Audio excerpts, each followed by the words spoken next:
Sure. Colonel, what military advantage was there or is there to bombing the Houthis over the weekend?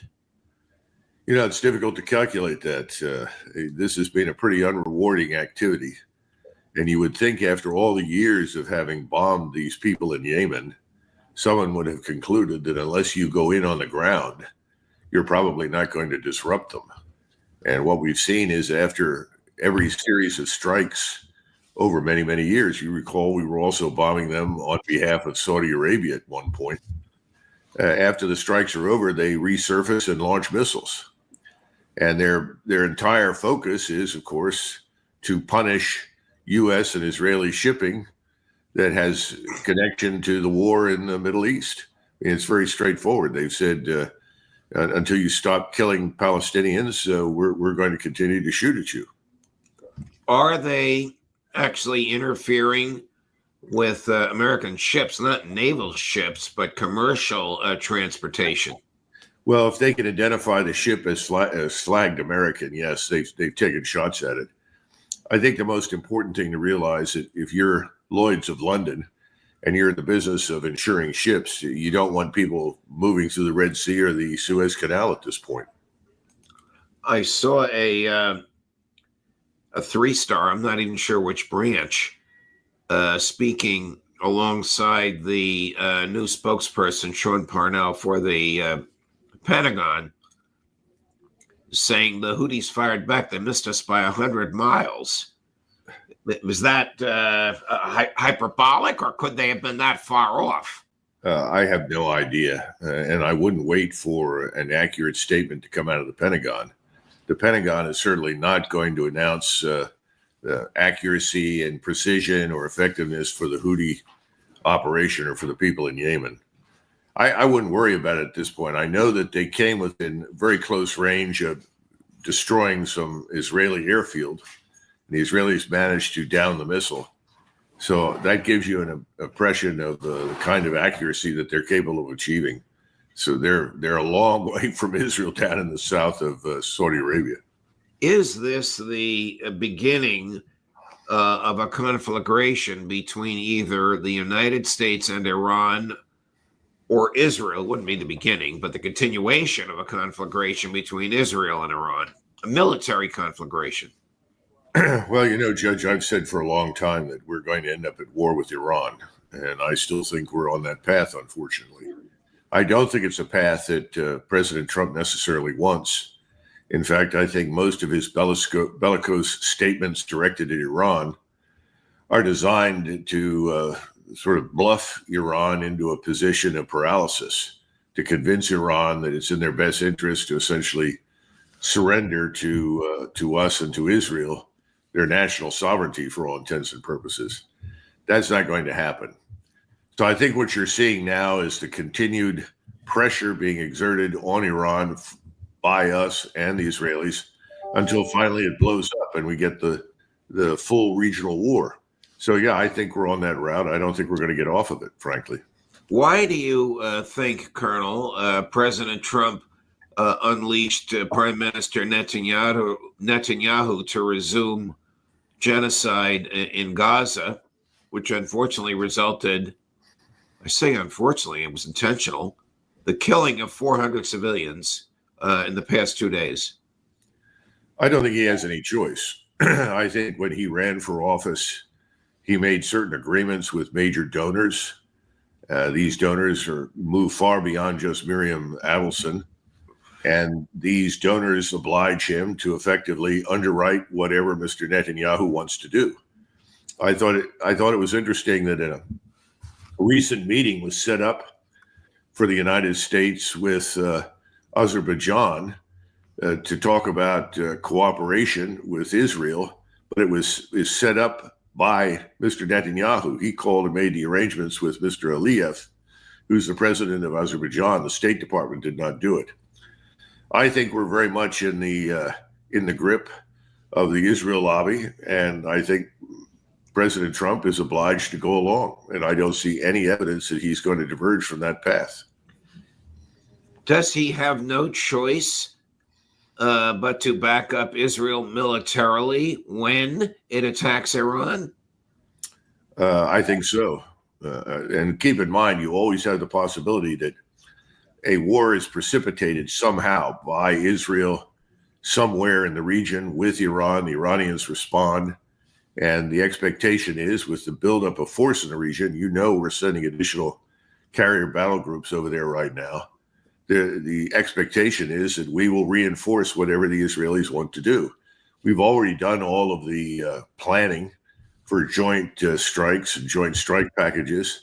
We're sharing all of the intelligence with our vast satellite arrays with theirs. So I think it's a foregone conclusion. I can't predict when or how, but I think it's going to happen. Can you get your hands around the thinking of a human being who wants to do all he can to end the war in Ukraine and bring about a grand reset between the United States, China, Russia, Brazil, and India, but is still stuck on giving Netanyahu all he wants to slaughter innocents in Gaza? Yeah, I'm afraid I can. I think he tends to compartmentalize. Whereas if you're sitting in Moscow or any of the other capitals that you mentioned, they see no such compartmentalization. They see what's happening in the Middle East as part and parcel of what's been going on in Ukraine, an effort by us and our proxies to undermine them, whether it happens to be Iran or Russia or any of the others that you mentioned.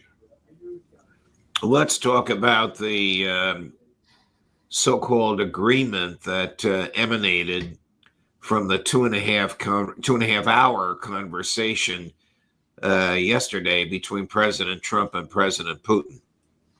Do you agree that it's unlikely that they spent 2.5 hours talking about bombing Ukrainian infrastructure, and that they probably spoke about many other things as well? Number one. And number two, is this much of a concession by President Putin? Oh, of course not. It isn't. And we're not going to get any concessions from President Putin on this matter. I think President Trump made the phone call with the hope that he could persuade President Putin to respond positively in some way to the offer of a ceasefire that we had extracted from Zelensky. And I think he got something like that when there was an agreement to not destroy or attack any more energy infrastructure in Ukraine. But keep in mind that just 6 hours later, the Ukrainians struck energy infrastructure in Russia. So under the circumstances, was that meaningful at all? And I think the answer is probably no. We need to understand something.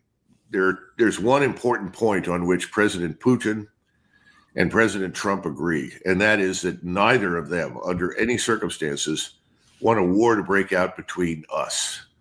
In other words, both men will do whatever they can to avoid a direct confrontation with each other.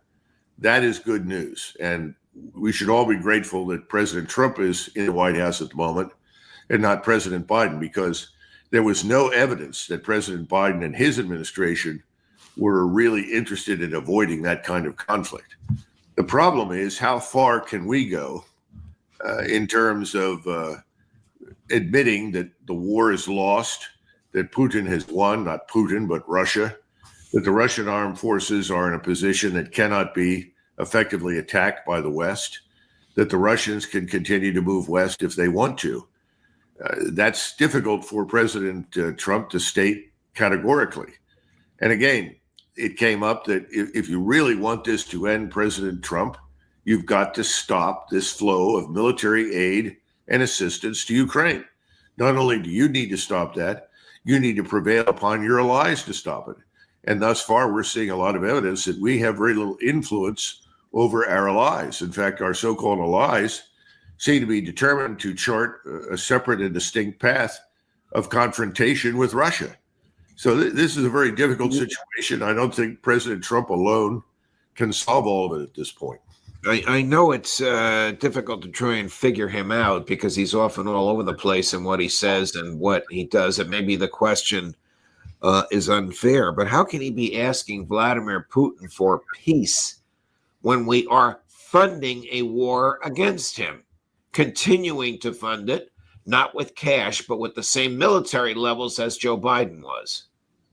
Judge, you're preaching to the choir on this one. How many times have I been on your show over the last months, probably the last year, and said repeatedly, the most important thing for us to do to signal our seriousness about this is to end aiding Ukrainians, period, and to get all Americans in and out of uniform, intelligence, civilian, whatever, out of Ukraine. That's still what we need to do. If we do that, then I think we can look forward to a useful discussion with the Russians in terms of what we want to do in Ukraine and ultimately across Europe. But until we reach that point, we understand we've got to do it, nothing fundamentally is going to change. And that's the point of the discussion. Over the last 24 hours, the only thing we achieved was to agree to a hockey game. That's, I guess, a morale builder, but that fundamentally changed the facts. So I think in the parlance of the neighborhood I grew up in, North Philadelphia, I think Mr. Putin threw Mr. Trump a bone when he said, we'll stop destroying energy infrastructure. Why do you think President Putin donned military fatigues, traveled to Kursk, and publicly ordered his generals to get this over with? And then they did. Two things. First of all, in most of the world, not in the United States, not in the United Kingdom, not in much of Western Europe, but in most countries, I think the ministers of defense usually wear a military uniform, even though they haven't previously been long service soldiers. Then the heads of state in virtually almost all countries usually wear some sort of uniform that is military and associated with the armed forces. Now, I don't think I should say all, but certainly the majority. For him as the head of state and the commander in chief to wear a uniform is widely expected in Russia. That's normal.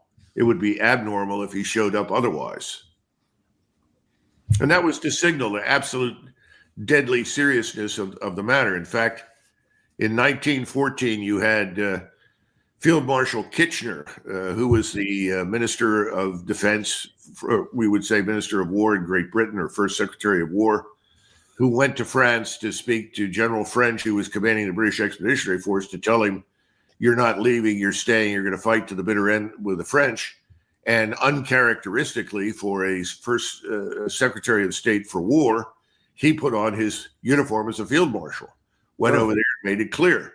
So I think this sort of thing signals exactly what you suggested, the absolute seriousness of Putin's determination to put an end to this.